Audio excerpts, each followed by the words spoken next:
Hi, welcome to Sugar Free. This is Daily Tarot for Thursday, the 17th of December 2020.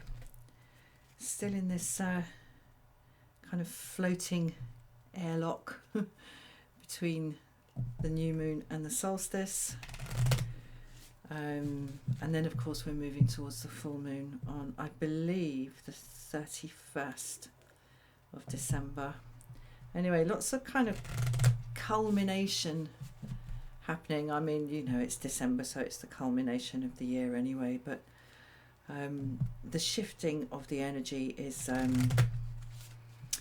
it's really extraordinary. And with the accelerant force of COVID acting on the world in so many ways, it's really kind of showing and breaking open the fault lines of how we have been running things for a very long time. So yeah, interesting times.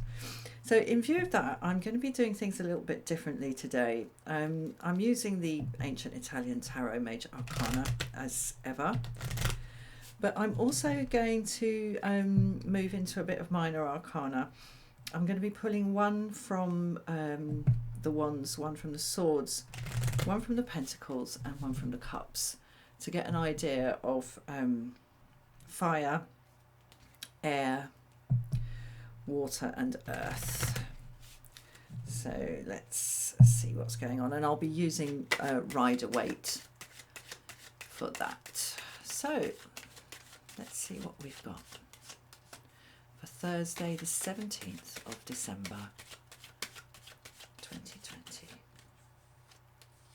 Lovely, there we go, that's nice, and that's a very satisfying shuffle and cut. Okay, Moon in the reverse. That's pleasing. I like the idea of the borrowed light of the moon kind of showing itself for being just that, and not tricking us into thinking that it's the direct light of the sun. That's what I'm getting from that today, but let's see, there's further to go. Okay. Temperance in the reverse. Wow, so there's quite a lot of fluidity on the move, and kind of upending. I'm just getting a vision of a dam busting, but not in a way that causes kind of damage somehow. It's something having been held back, beginning to flow. So perhaps not a dam, a kind of a blocked natural watercourse becoming unblocked somehow, whether the blockage has been taken away or whether it's just dissolved. Let's see. Okay. Chariot in the upright. Right, okay. Now the Chariot. The Chariot is a story of two opposing forces represented here by the horses. The forces of the horses. And I just want to look quickly at something I've never noticed before. Can you see that little red thing tied around the pillar of that chariot? I wonder what that is. I haven't got my glasses, but it looks like it might be a whip of some sort, perhaps. Anyway, sorry, I just noticed that for the first time. There's so much to see in this Ancient Italian Tarot, so much detail, and doubtless it's symbolic. Now, last week we were looking at the Tower, and there was the emblem, the kind of the plaque, the shield and there was a rampant animal on it, and I was wondering what it was, and it was suggested to me, and I think it's probably correct in the comments section, that it was a bull.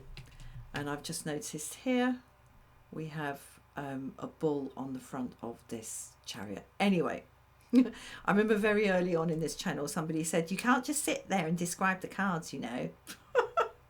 It's like, okay, right, so we've got these two opposing forces, and I see here in the Angel of Temperance we've got these two equal jugs, one in each hand, and this liquid being poured from side to side. So it has been contained, but it's, you see, the thing with the chariot is that the skill of the charioteer and the core strength and the courage of the charioteer is used to kind of tug and release on the reins of the two horses, each of which has their own will. One of them wants to go one way, the other one wants to go the other way. And the whole thing, to keep the show on the road, you've got to balance those two forces and kind of pull on one while you release the other, and then rein back on that one and give that one a little bit of slack to move forward. So this, I get the feeling, has been handled successfully. Right, sorry, I just need to take off a layer because I'm actually suddenly quite hot. My body temperature's shot up. I don't think there's anything wrong. It happens sometimes when I'm kind of channeling. It happens when I'm meditating. I'm doing a particular Buddhist mantra, what do they call it?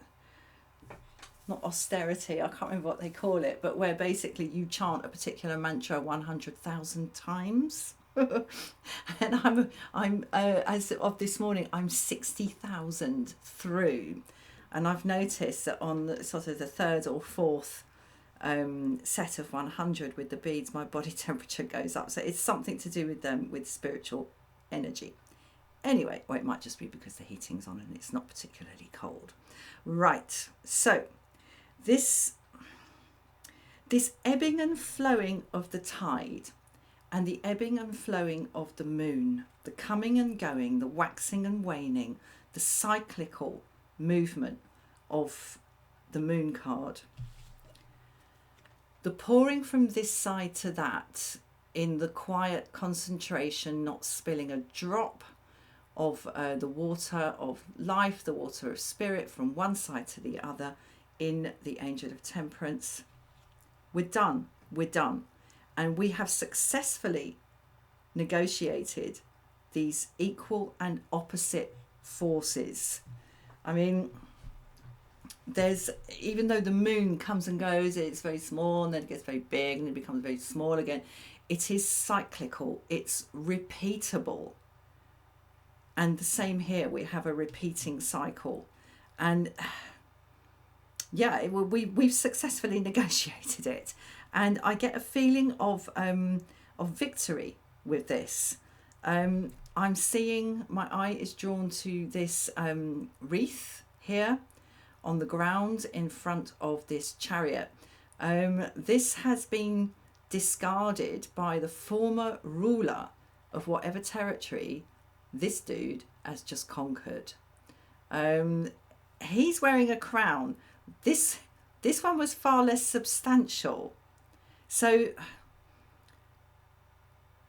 something that we were sort of trying to come to terms with, maybe when there was this side of it and that side of it, and we were going backwards and forwards from one side to the other, has been dealt with, and has been dealt with successfully, and the show can now move forward.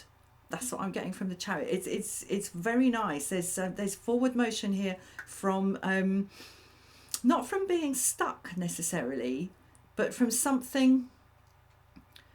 Yeah, again, if you get to use the metaphor of a body of water that I saw about here in the moon in reverse, of a body of water moving forward. Sometimes, yeah, this is it. Okay, and I'm going to get another card.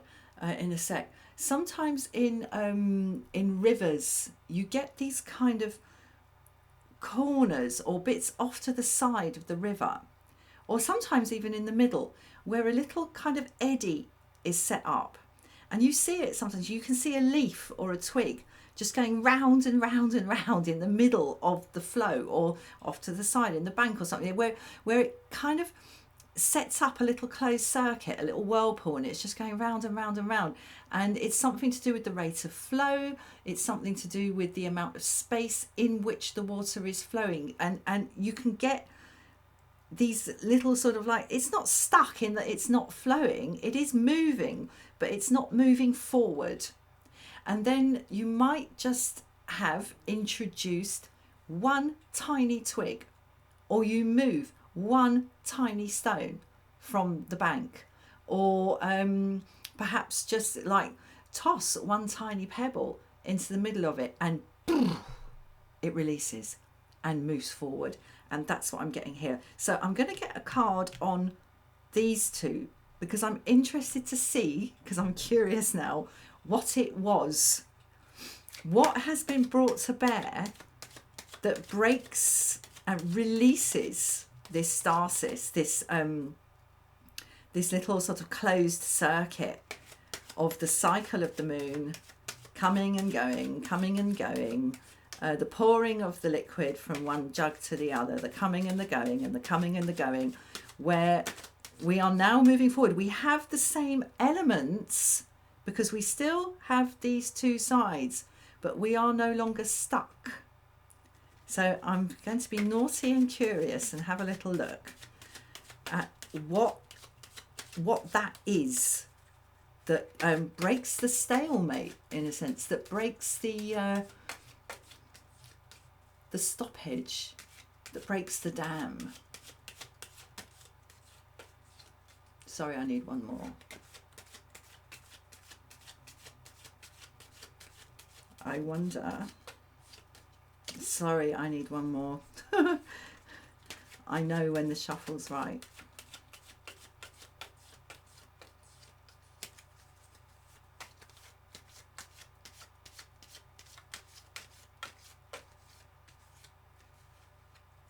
There. Okay. Now, of course, I can't say what I wonder whether it's going to be. I don't believe it. Now, I was looking at the beginning of that series of shuffles at a Buddhist prayer that I have pinned to my wall. And it's a mantra that I was sent direct from my teachers in India at the start of the pandemic.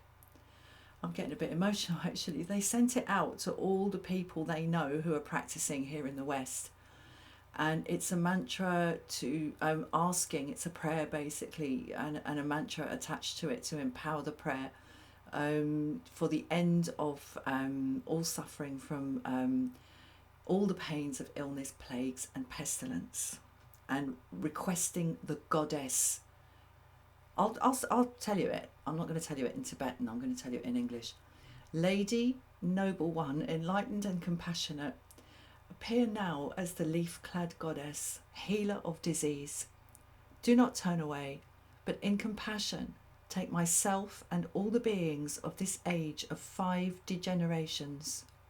Perform your deeds of soothing, purging and cauterizing all the pains of illness, plagues and pestilence. Om Peshati Pena Shawari Sawa Zola Prashamana Yesoha. I've been saying that last mantra, Om Peshati Pena Shawari Sawa Zola Prashamana Yesoha, 108 times every day since like the end of February this year.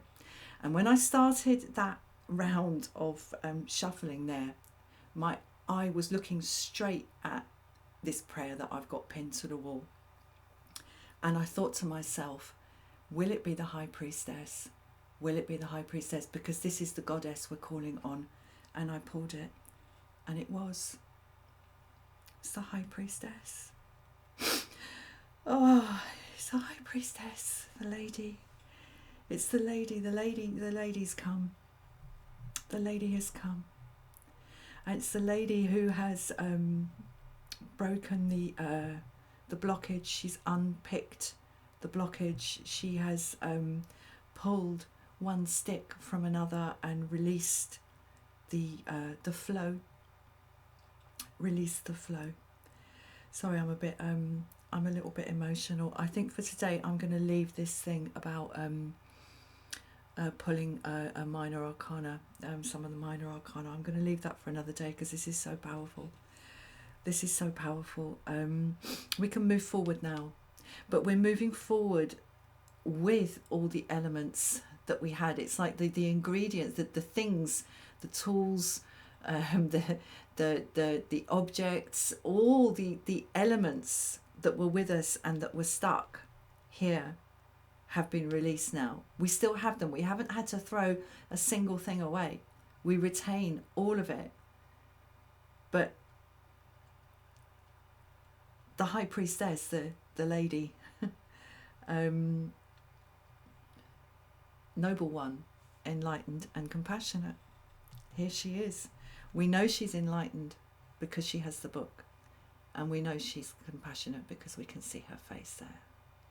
It's complete compassion. All is forgiven of all, by all. And in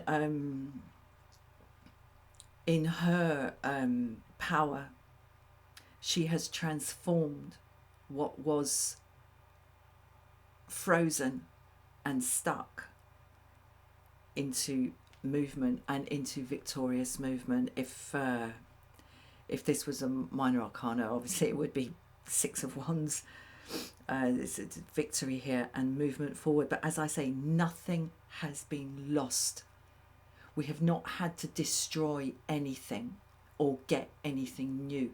Everything we had before is still with us, remains with us, and yet it has been reordered, repurposed, and we are now able to move forward with it. So that got me a little bit. I'm going to stop there. Thank you so much for watching. Have a wonderful day, and I'll see you again soon for another reading. Namaste.